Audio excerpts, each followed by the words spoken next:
So this is week 5 of the message, King of Hearts. Please enjoy. Well, hey there, Elevate friends and family. Great to have you with us today as we continue what has been such an exciting and enjoyable and helpful series so far called King of Hearts. This is week 5 today. I'm excited to be teaching about more about the life and the leadership of David.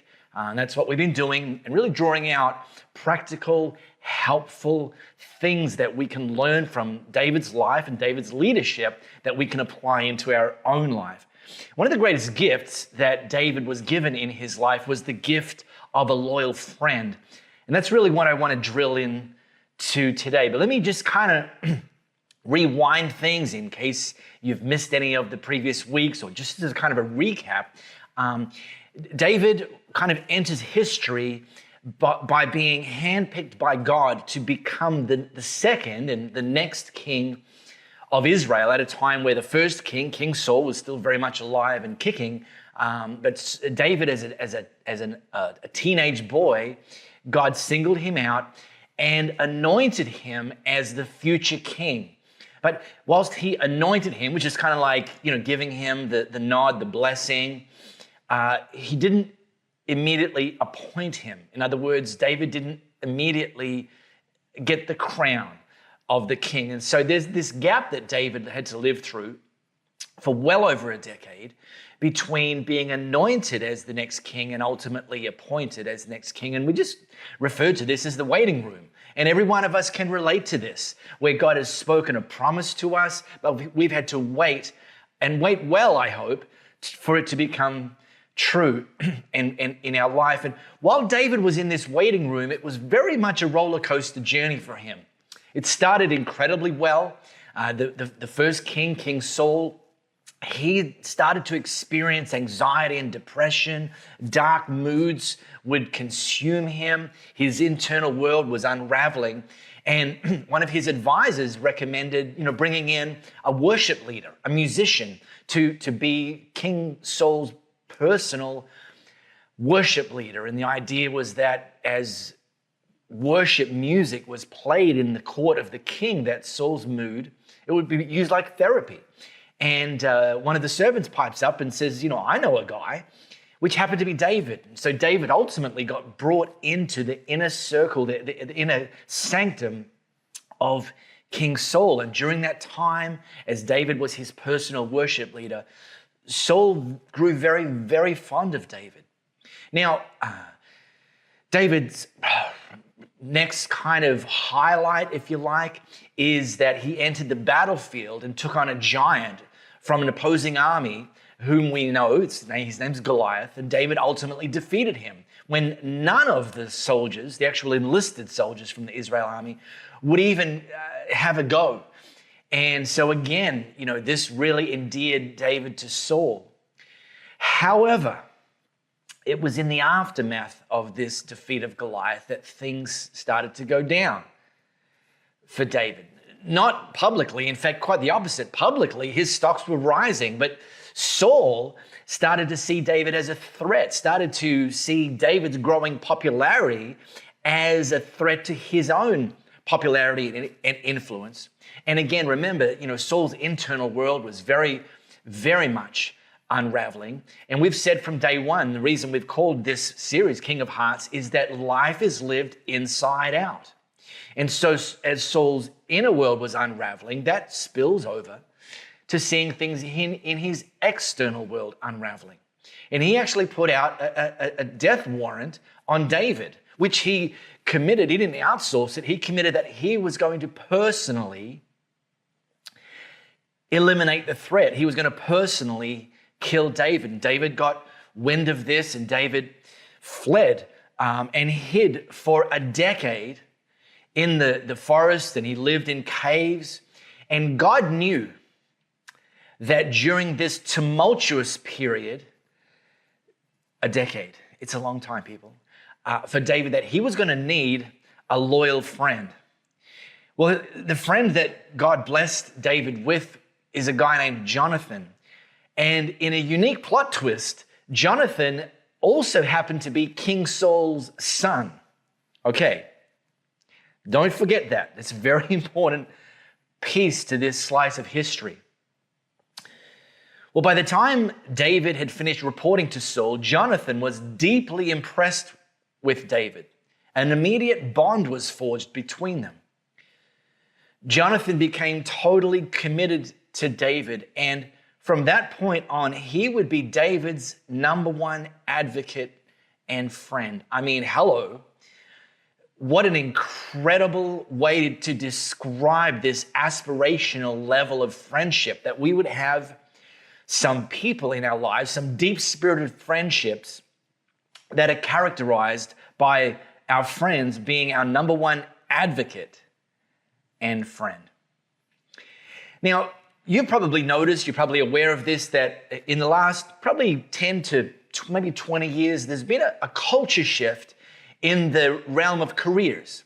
It used to be that people would get a job in a particular company, and they might even stay with that company or that organization for their entire working life.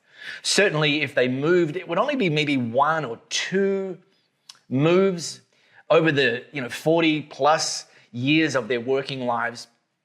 And in fact, in that era, if you put a resume in to apply for a job and they saw a long list of previous employers, they would kind of dismiss you, looking like you're flaky and unreliable, and you can't, why would we employ you and train you, because it looks like you're just going to leave after a short period. We're not going to get our return on investment. Well, things have changed in the job world, that it is actually increasingly common for people to only hang around for maybe 3 to 5 years. That if you submit a resume with a long list of previous employers, that's now called experience. And your new employer is going to think, great, think of all the experience this person is going to bring to our organization. And they're also aware that you're probably only going to stick around for 3 to 5 years. So the best they can hope for is that you're going to bring your best while you're there, and they will get a return on their investment by virtue of this accumulation of experience that you bring with you. But it's very much a commoditization thing, that careerism is no longer about how can I serve the organization over my lifetime. It's become more of a, what can the organization give me that's going to help me continue to have my needs and my goals and my purposes met over my lifetime. And it's not all bad. But here's the thing, this individualism, this question of how is it going to serve my needs and my goals and my purposes, has bled out into other areas of life. Marriage, there's one, where people, some people, when they feel like the marriage is no longer meeting their needs, they tap out. It happens in church life.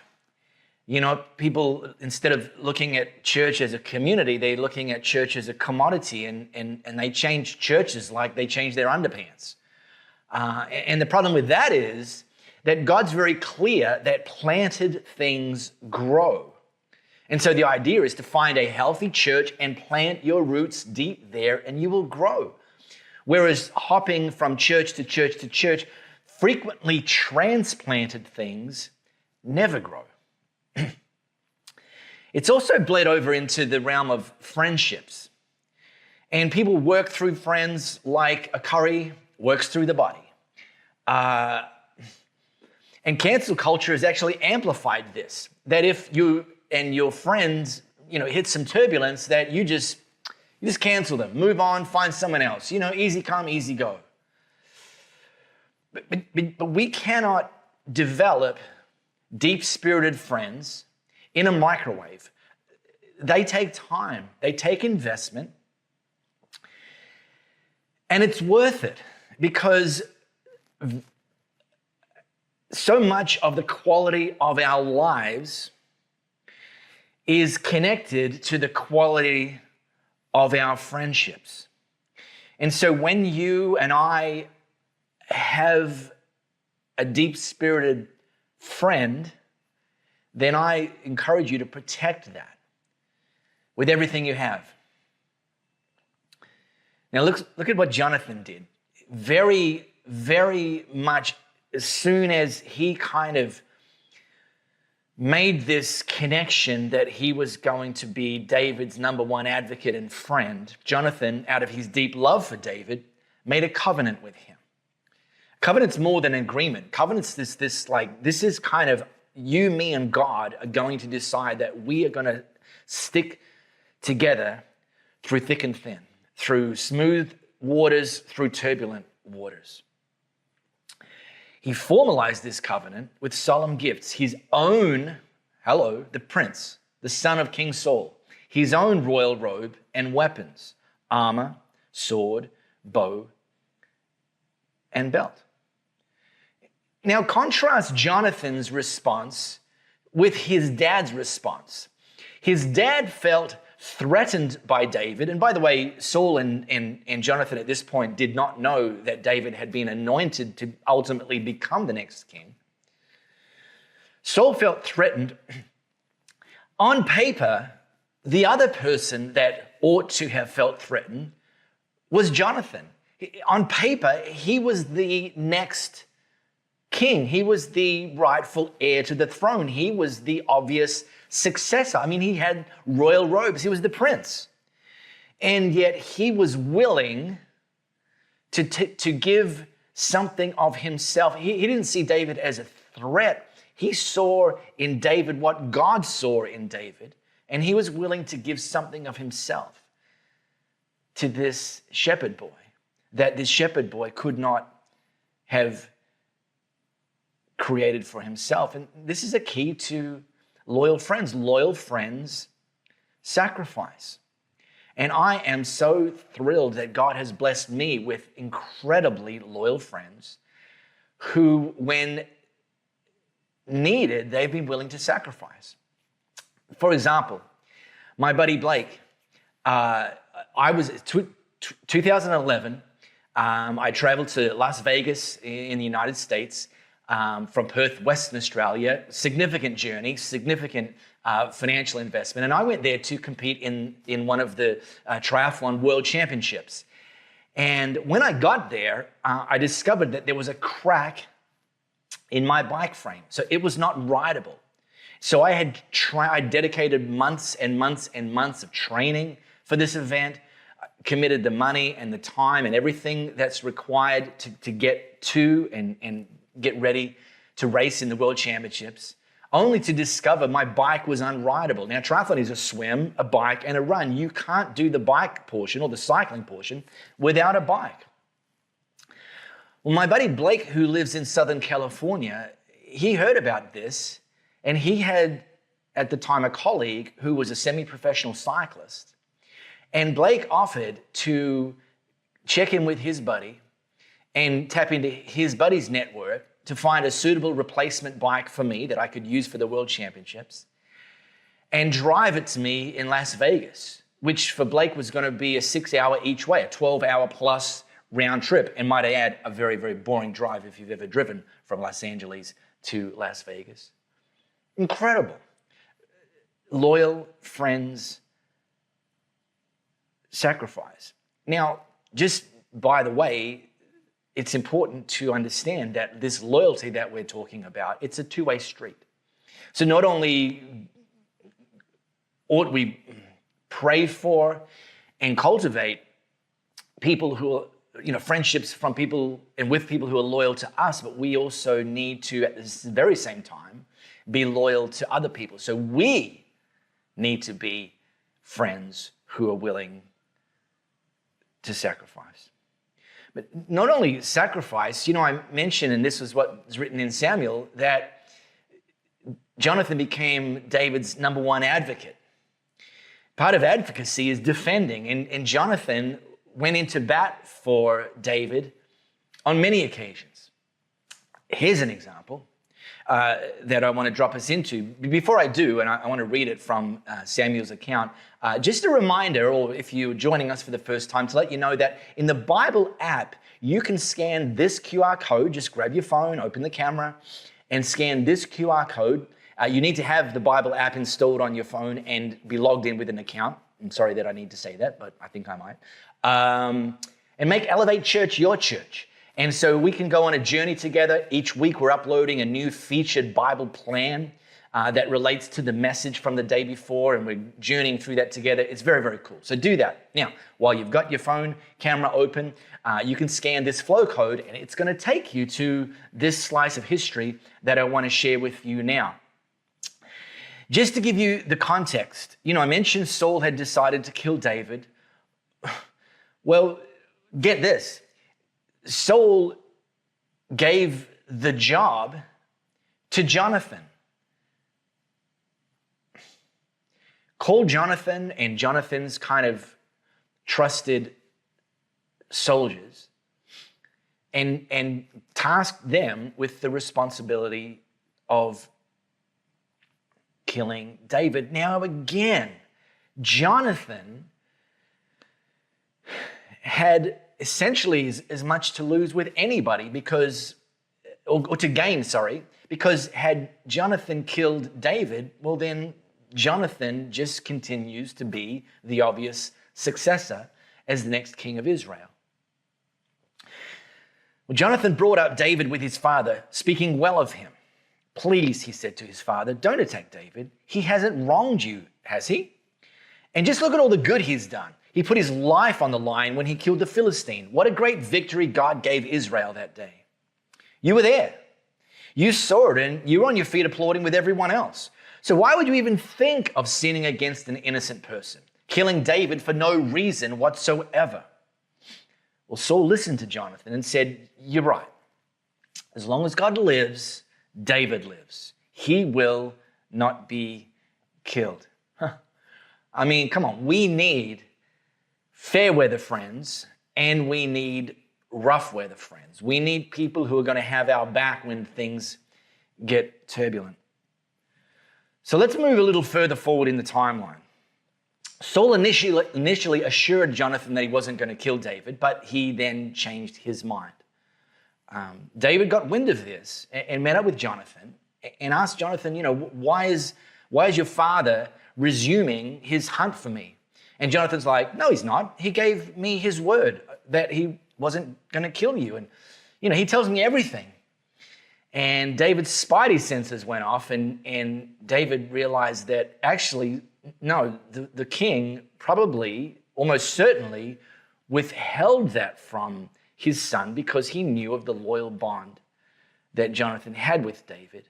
And so he didn't want Jonathan to know that it was game on again. Jonathan, realized that, oh yeah, David's right. Probably right. My dad probably does want to kill him again. And so Jonathan said to David, tell me what you have in mind. I'll do anything for you. Effectively, Jonathan wrote David a blank check. Like, here it is. You fill in the amount and I'll do it. About 5 years ago, I was hanging out with one of my buddies here in Perth, and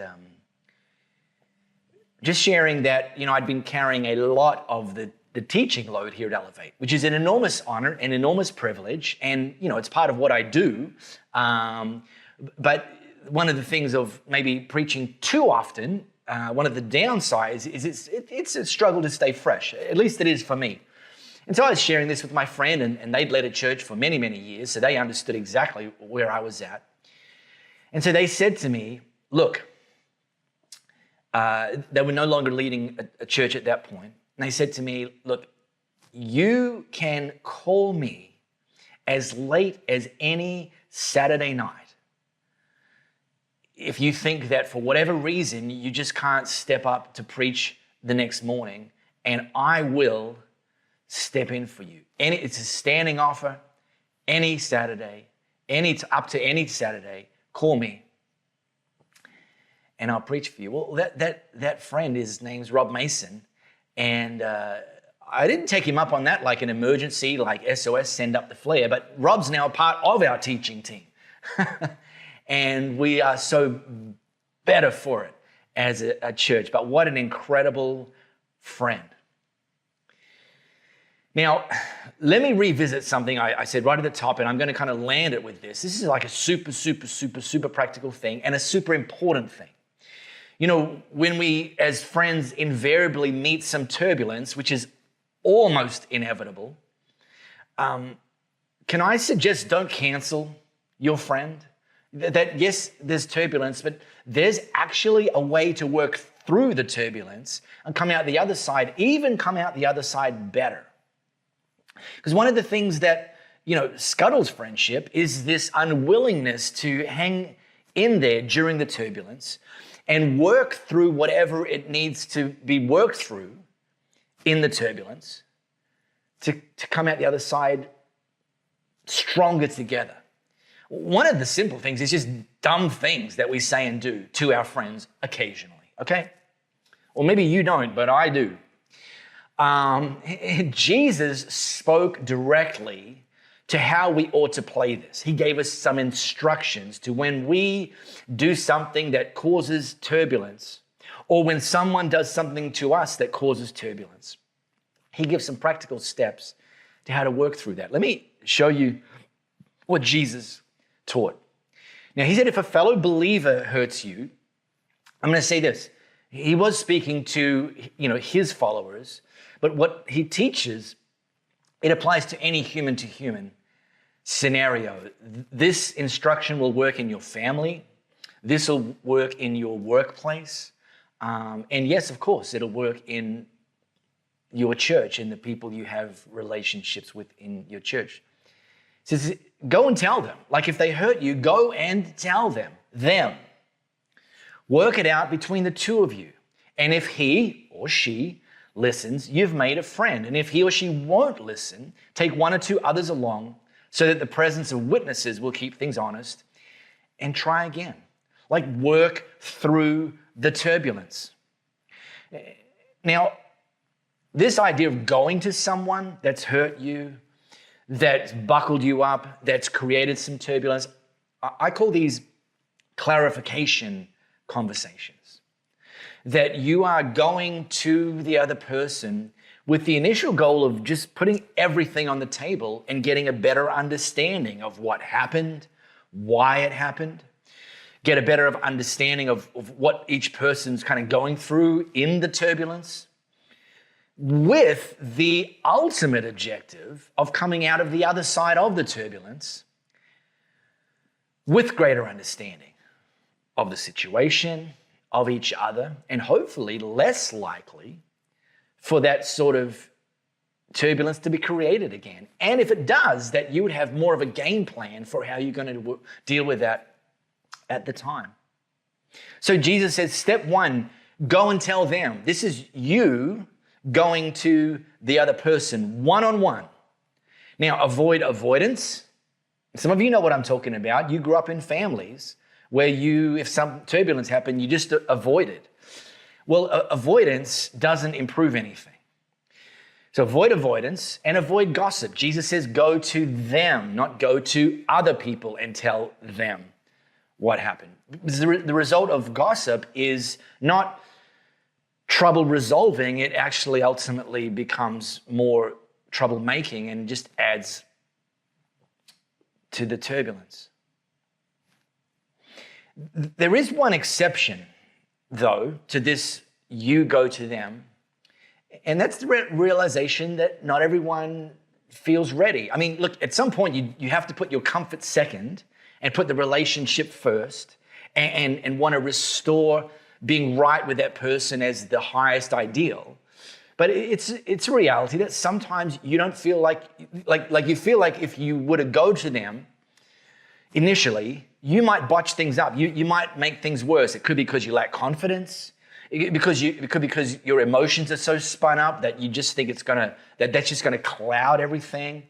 Could be that you don't have maybe the skill set, the words, the structure that's gonna make your approach effective.